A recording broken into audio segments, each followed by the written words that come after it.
What is going on, guys? Today I'm going to show you exactly what it's like to drive the Mclaren 600Lt from a first-person point of view. And in order to make this experience as immersive as possible, to make it actually feel like you're in the driver's seat piloting this amazing machine, we've decided to film this video in virtual reality 180. So if you got a VR headset, put it on now, or if you're using your mobile device, make sure to scan it from side to side, tilt it up and down to give you that full immersive experience. Yeah.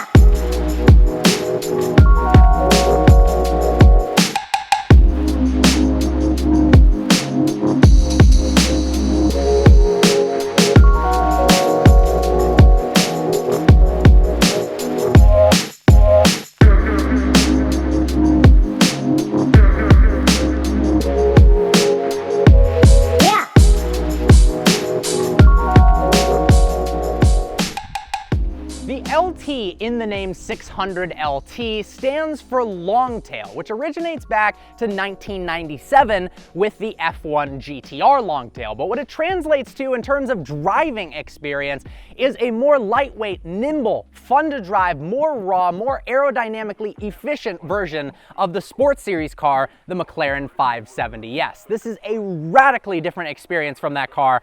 I'm going to show you exactly why. To hop into the Mclaren 600Lt, there's a little hidden button underneath the door right here. It's actually super easy once you're familiar with it, but it's really cool that it hides it in the aerodynamics and bodywork. Click that button and open the door. It's actually incredibly easy to open. The hydraulics practically open the door for you.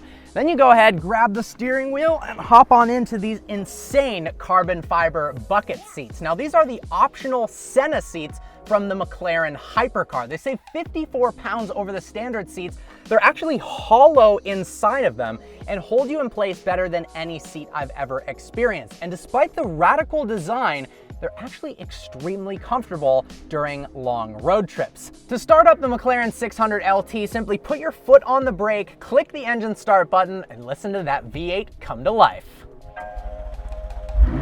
All right, let's take it for a spin.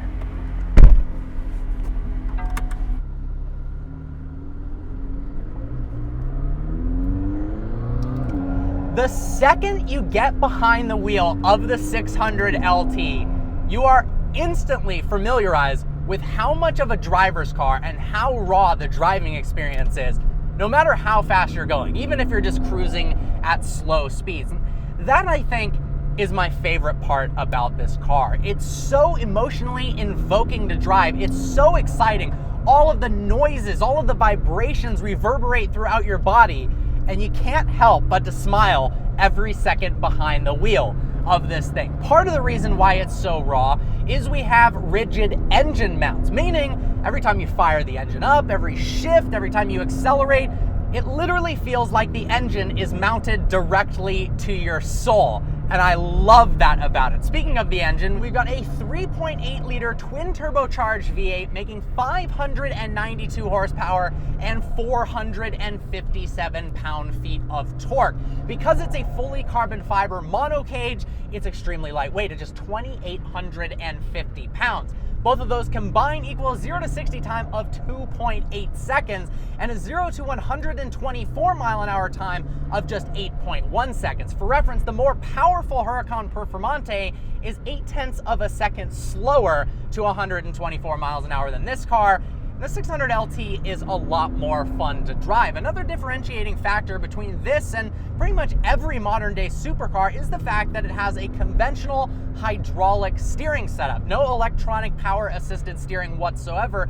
So the amount of feedback and communication you get through the steering wheel is unlike really anything else. You feel every single bump, every little pebble on the road translates up through the tires, the suspension, the steering column, the steering wheel, and into your body. So you really have a sense of what is going on the road, which makes, well, driving it more fun and more engaging as well. The brakes on this car are absolutely insane. Punch the brakes and they slow the car down fast enough, makes it feel like your eyeballs are actually ripping out of their sockets. We've got brake components lifted from the Mclaren 720S in a lighter car. We've also got a brake booster inspired by the McLaren Senna hypercar.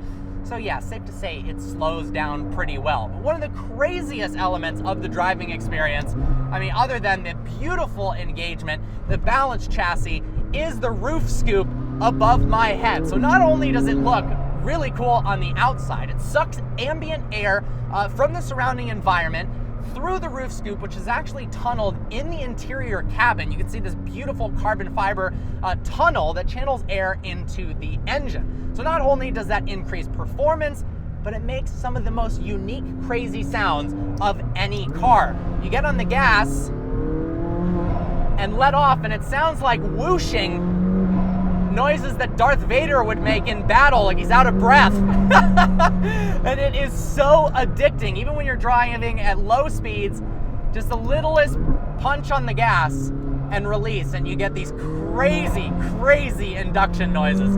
I am obsessed with the way it sounds. And furthermore, in terms of the sound, we of course have that iconic top-mounted exhaust. It's beneficial for many ways. One, it looks badass. I mean, it exits right above the wing. But two, because it doesn't go through the rear diffuser, that means there's more space for a larger uninterrupted airflow on the rear diffuser, which means more downforce, better aerodynamic efficiency. It also means the tailpipe length is shorter, which means it's lighter. It means the exhaust is louder. And it also means it shoots massive, massive flames. This is the loudest McLaren apart from the McLaren Senna. It sounds absolutely unbelievable, even compared to the sports exhaust on a McLaren 720S. The pops it makes is just crazy, and of course it shoots massive, massive flames.